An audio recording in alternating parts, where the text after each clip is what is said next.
being impacted and updates you on the rebuilding efforts still underway.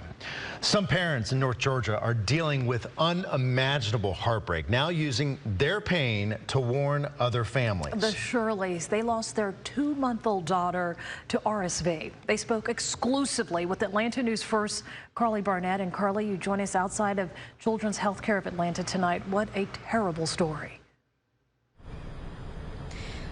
Sean, Blair, this is terrible news to have to report, but they are wanting to use their experience to try to help other parents who are watching tonight. What they thought was a cold in their 2-month-old daughter, Lilia, turned out to be RSV. That's a respiratory virus, and it can be very dangerous for babies. So we spoke to a physician here at Children's to learn a little bit more about it. We also spoke with that mother who has a warning tonight, what she says she wishes she'd known.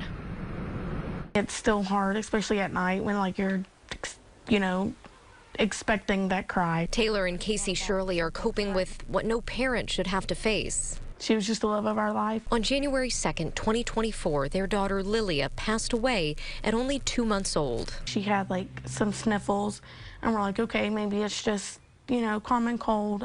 And then Monday, she started getting a little cough, but it wasn't really bad until Monday night. They remember it was the next day, November 28th, she was rushed to Children's Healthcare of Atlanta.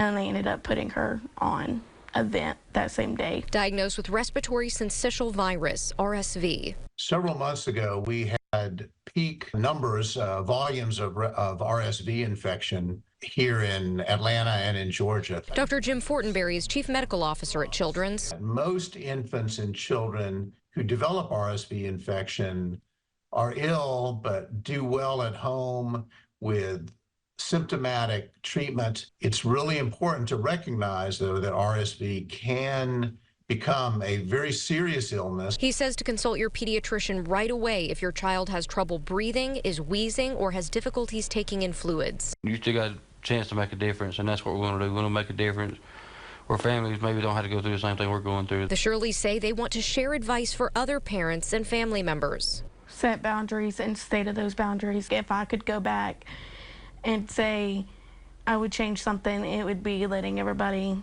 just come up and grab her and hold her and getting her out too soon. The couple says their baby girl fought hard for a month until she couldn't anymore. And now they want to make sure her life may save another's. Sadly, she was taken too soon, but while she was here, she did bring lots of joy.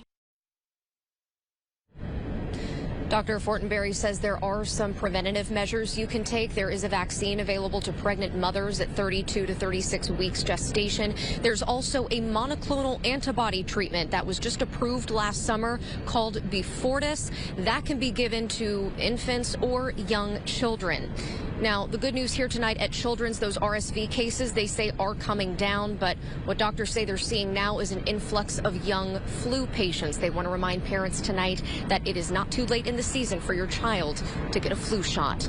Live outside of Children's Healthcare of Atlanta, Carly Barnett, Atlanta News First. Just can't imagine what that family's been going through. Thank you so much, Carly. Tonight, a memorial is growing for 2 teenage boys killed in a crash